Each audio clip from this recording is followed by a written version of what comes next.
Welcome back to Hardware Unboxed. Today we are looking at the most expensive high-end desktop CPU to ever exist.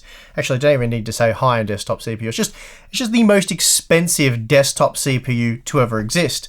And quite shockingly, it's not actually an Intel processor, but it did make me think of an Intel processor that I once used and was quite fond of, and that was the Broadwell-E-based Core i7-6950X, which happened to be the first 10-core desktop CPU when it was released back in mid-2016. Now, I should explain, while I very much enjoyed my 6950X, I also didn't actually pay for it. So avoiding the hideous $1,700 US price tag made the product a whole lot more enjoyable.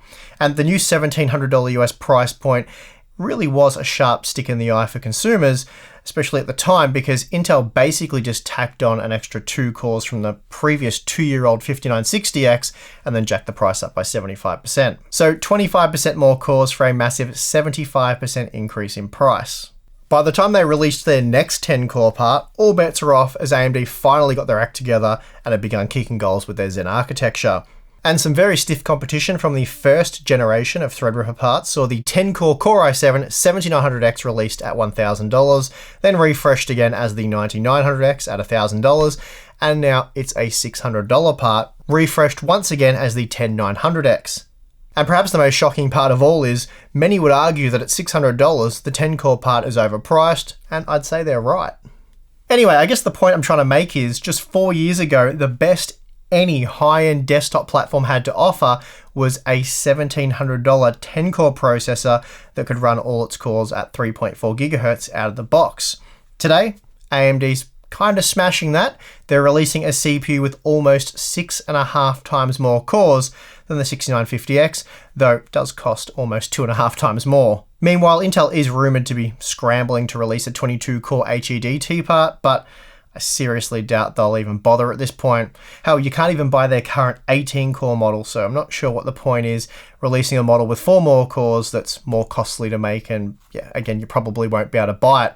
Apparently these days, Intel is meant to be offering 18 cores for $1,000, though they're not really doing that with the 10980XE since that particular product hasn't existed.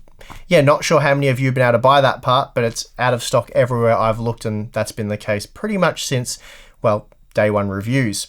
So technically that means if you want an 18-core Intel CPU, you've got to pay around $2,000 US for the 7980XE or the 9980XE, whichever model you can find. So yeah, good luck with that 22-core version.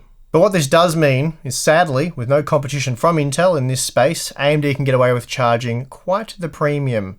Yeah, a very serious premium indeed. To be fair though, the 64-core 128-thread processor is capable of some pretty amazing performance, as I'm about to show you. So even though it costs $4,000 US, it's not as absurd as it sounds.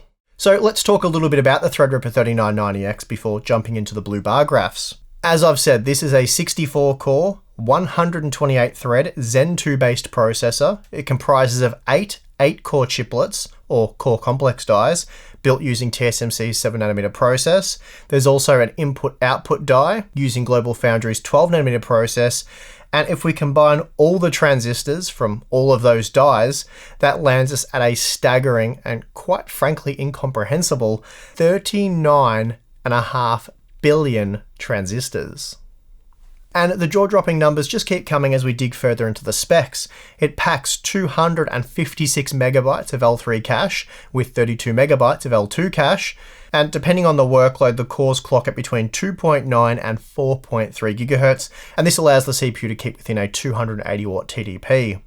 So this is all pretty incredible and very impressive, but obviously this processor isn't for everyone. Mostly just because it costs $4,000 US, but also because it is extreme overkill for most tasks. AMD fully acknowledges that the 3990X is a special purpose processor designed for a relatively small customer base with a unique set of needs. They say their customers for this part are predominantly professional visual effects artists, so I suppose Hollywood types, though they also believe there will be a demand from companies dabbling with 8K content using various raw or lossless codecs. AMD's also verified 64-core scaling for compiling projects like Android OS or Unreal Engine, so there will be no doubt some demand for those tasks as well. AMD believes the key to the 3990X's success will be the fact that it does something that really no other processor does, and that is combine both high frequency and high core counts into a single product. And this is extremely valuable for a number of industries as it ensures maximum efficiency at all levels. For example, 3D rendering tools such as Isotropic's Clarice are largely single-threaded during the setup process before the rendering begins. So having a processor that can clock up around 4 GHz during single or lightly threaded workloads is very beneficial here. Of course, a high clock speed, at least relative to other very core-heavy processors, is also beneficial once the rendering process begins.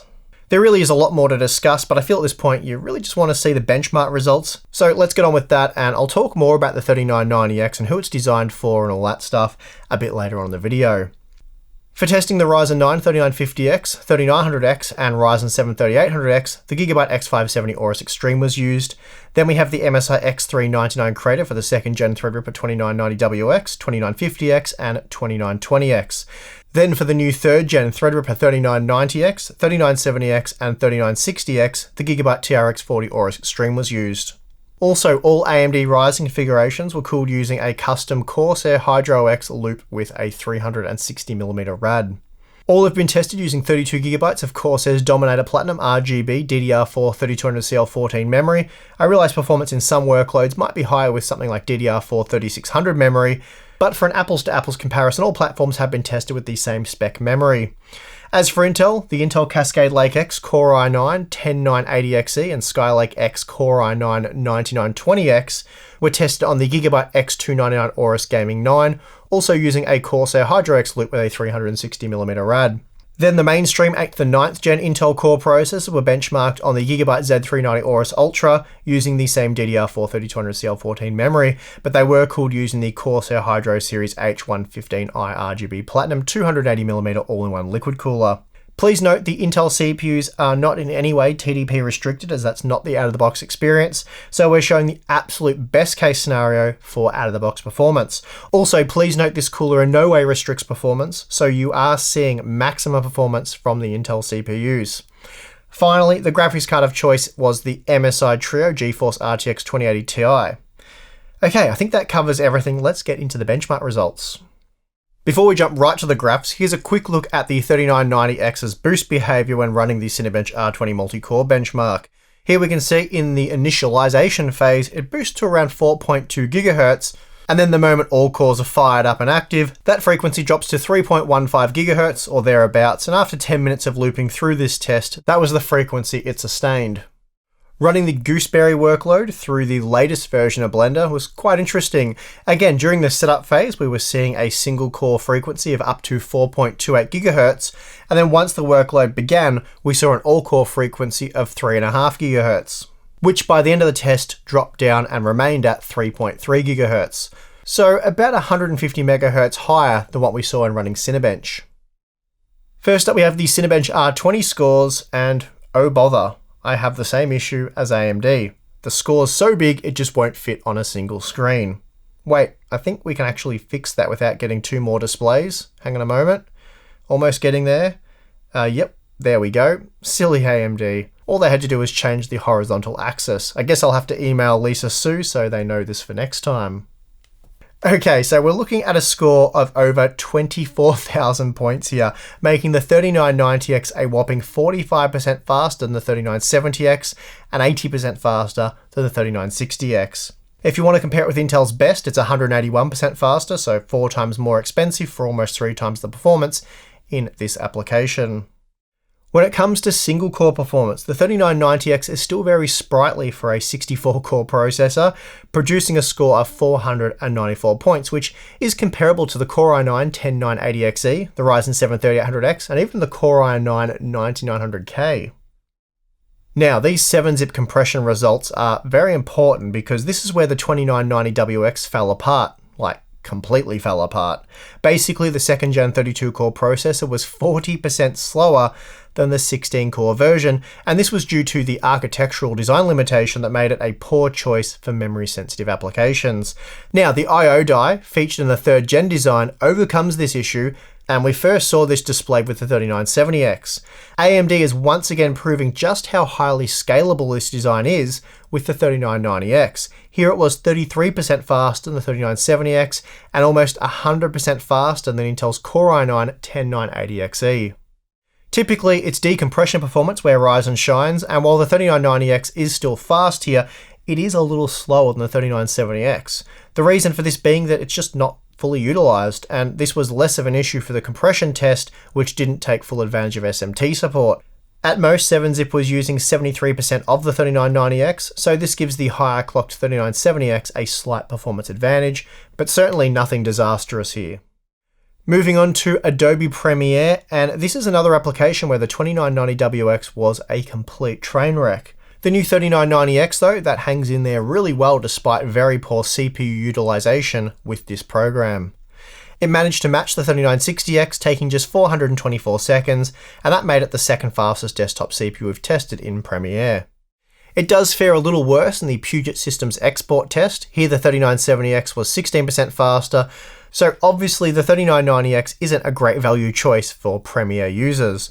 But if you're primarily using it with applications that do get a big performance boost from having 64 cores, it's good to know if you need to run an application like Premiere from time to time, you won't need to build a separate computer to do it, as was the case with the 2990WX.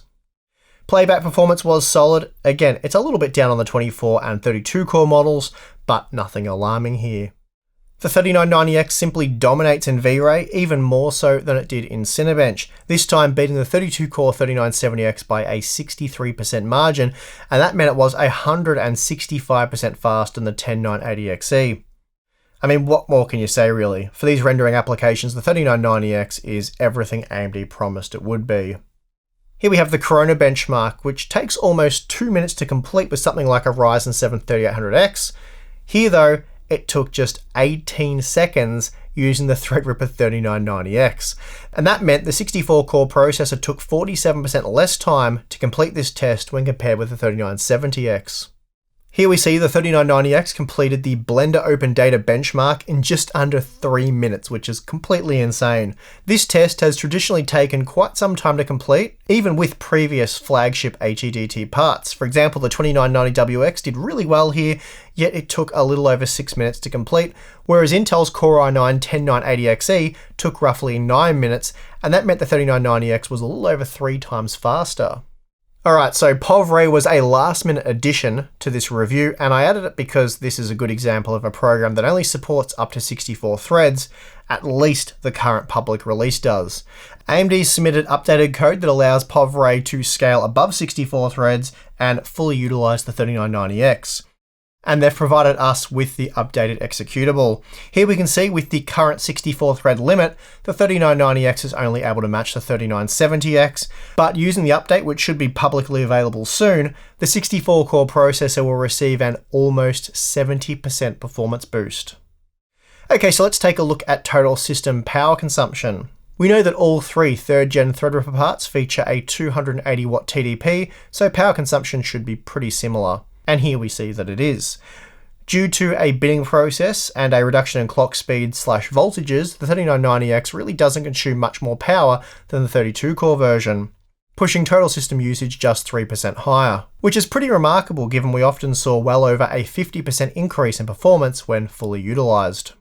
Right, so full disclaimer, gaming on the 3990X is kinda dumb. At least a dedicated gaming rig is super dumb. But I know many of you will be interested in gaming results, so I guess kind of in the name of science or whatever, I've run the usual batch of games and we'll blast through those results now. I won't spend much time here because, as I said, it's a little bit silly, but who knows, the guys making the visual effects for Terminator might want to play the Terminator game on their high-end workstations when they aren't rendering. I'm sure at some point that was a thing. Anyway, the performance in Battlefield 5 was great. Shadow of the Tomb Raider also played exceptionally well. You're looking at a similar experience to that of the Core i9-10980XE. Tom Clancy's The Division 2, yep, that also worked. Performance was as expected. Then we see that Ghost Recon Breakpoint was like, this is more CPU than I need, enjoy the GPU bottleneck. F1 2019 appreciated the advanced technology of the 3990X, and it seemed that the silver arrows were performing even better than usual, so I wonder what's going on there. And then moving on, we have Borderlands 3, and yeah, it worked. It worked rather well. And I really hope this is the first and last 64-core, 128-thread Fortnite benchmark. Good times. Speaking of good times, time for some overclocking, and I expect that pro overclockers are going to have a seriously fun time with the 3990X, if they can afford one. For this 3.7 GHz all-core overclock, I applied just 1.2 volts, and this was enough to see the total system draw hit 765 watts, with the CPU temperature surprisingly low at 77 degrees. Oddly and a little bit embarrassingly, I was messing around and I managed to boot into Windows with all cores clocked at 4 GHz, and this produced a score of just over 30,000 points, though the CPU was peaking at 92 degrees, and the total system load exceeded 850 watts. Annoyingly, I achieved this in the early hours of the morning, a day before I had to get the review ready, and I don't recall the exact settings I was playing around with at the time. I'd been doing a whole lot of messing around in the BIOS, and with very little time to try and replicate the following day, I just ran out of time.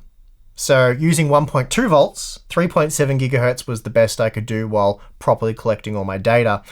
This led to a 14% increase in performance, and it meant the overclocked 3990X was still 54% faster than the overclocked 3970X, which was clocked at 4.2 GHz.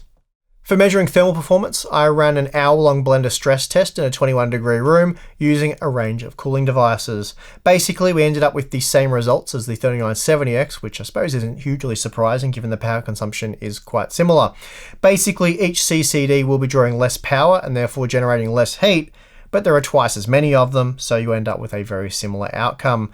The good news being, out of the box, the 3990X isn't particularly difficult to keep cool.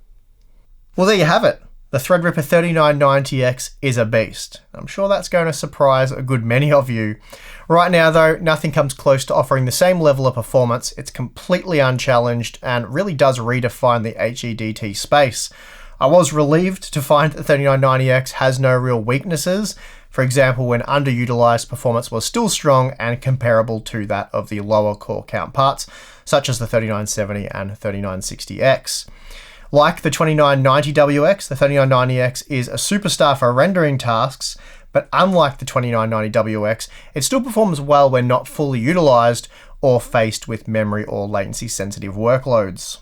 This was a major issue with the 2990WX, as you didn't really know if it was going to be a beast or a bot for your workload. So it was really crucial to have your exact workload tested before buying, and obviously that's not always an option, if ever.